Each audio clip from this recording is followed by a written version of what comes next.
Bilimli analar gına bilimli balalar üstüre ala dip. Әйе, һәм менә аның шундый бер кызыклы хатыннар турында бер кызыклы җөмләсе бар, мин аны укып китәм. Бер олы кешене алыгыз һәм аның тәрҗемәи хәлен укыгыз. Һәрвакыт бөеклеккә юл әзерләп, һәм күңелне шатлыкка, һәм тырышлыкка үсендереп тора торган бер хатынны бу кешенең янында күрерсез дип әйтә ул. Һәм менә Ризаэддин Фәхретдин язганда, акчурлар турында һәрберсенең хатыны турында анализ итә. Нинди аларның хатыннары? Безнең кызганыч бүгенге секундда байларның хатыннары кем икәнен дә белмибез. Һәм белгән чираттагы алар гаять тә кәбер кешеләр.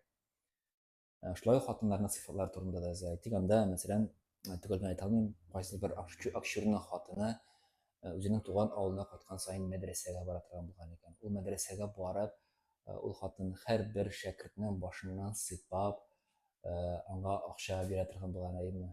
Анда гыйлем дәрәҗәсенә карап, матди ярдәм итә торган булган ул шәкерткә әйеме? Шундый мисалларны китерә. Һәм инде әйтик, мәсәлән, иң беренче акчуриннар Габдулла бин Шәфи дигән кеше әйеме?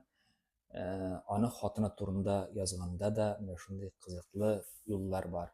Бу акчурин иде ди, укый яза белде микән инде ул ди, әллә нәрсә эшлекле дә, акыллы да кеше түгел иде дип яза әйеме?